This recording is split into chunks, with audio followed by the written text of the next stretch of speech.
Mukha kang lalaki, hindi ka mukhang babae. Bakit ka nagalit nung tinawag ka ng mga tao sa paligid mo na sir? Mukha ka naman talagang sir. Sa itsura na yan, mapagkakamalan bang ma'am yan, ha? Doon lang ho tayo sa katotohanan.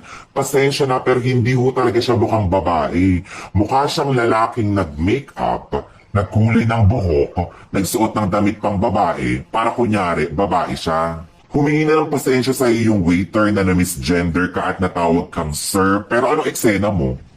Ganda-gandahan ka na hindi mo tinanggap yung pasensya ng tao. Ang nangyari, napatayo yung tao ng 2 oras dahil sa masyado mong ka-feeling-feelingan. Hindi mo masisisi na matatawag kang sir dahil mukha kang lalaki. Yun ho ang katotohanan. Mukha kang lalaki, hindi ka mukhang babae. Pag tayo nakita tayong dalawa, hindi kita mapagkakamalang babae, pasensya na. Bakit ka nagagalit?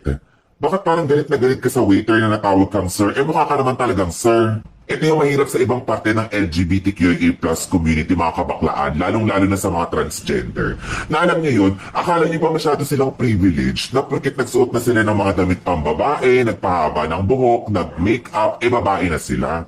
Feeling nila, babae na sila, pero ang katotohanan, hindi ho kayo babae. Lalaki ho kayo na nagko-costume ng damit pang babae. Yun ho yung katotohanan. Yun naman talaga, di ba? Alam kang sabihin kong babae kayo. Hindi po kayo babae dahil hindi nyo po kayang magluwal ng sanggol. Period. Masyado kayo ambisyosa. Masyado kayo mga feelingerang babae kayo, di ba? Hindi ho kayo babae, tanggapin nyo na po. Kaya kung may mga taong ganyan na nagmi-misgender mo sa inyo, tanggapin ninyo. Dahil hindi ho lahat ng tao alam yung mga ganyang klaseng eksena na mga pinagagagawa ninyo. Transgender ka, sabihin natin, kung totoong transgender ka at sa puso mo, babae ka, bakit hindi ka mukhang babae?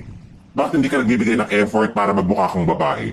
Bakit hindi ka nagpapapalit ng mga eksena mo, nagpapapayat, bakit hindi ka magpa-feminine, ganyan? Hindi ka kumilos, umasta, at nagmukhang babae. Huwag na huwag mo sasabihin sa akin babae ka dahil hindi ka babae. Bakla ka. Ang dahil sa ka-feelingero mo, nakala mo babae ka, tignan mo yung nangyari sa waiter. Napatayo ng 2 oras, nabigyan ng leksyon na pwedeng hindi na naman na mangyari kung tinanggap mo na lang sana yung sorry nung bata. Mas matanda ka sa kanya, kitang-kita naman, di ba? Hindi mo naintindihan na yung mga waiter ay napapagod din yan. May mga trabaho yan. Gabi na, pagod na, kaya akala niya nagmukha kang lalaki sa paningin niya kahit mukha ka naman ho talagang lalaki pero hindi mo tinanggap.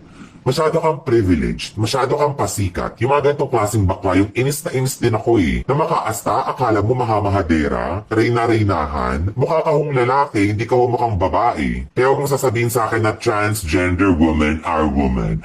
Transgender women ay mga babae peste. Hindi kayo babae, bakla kayo. Pag tinawag kayo ng sir, huwag kayo magalit dahil yun yung katotohanan.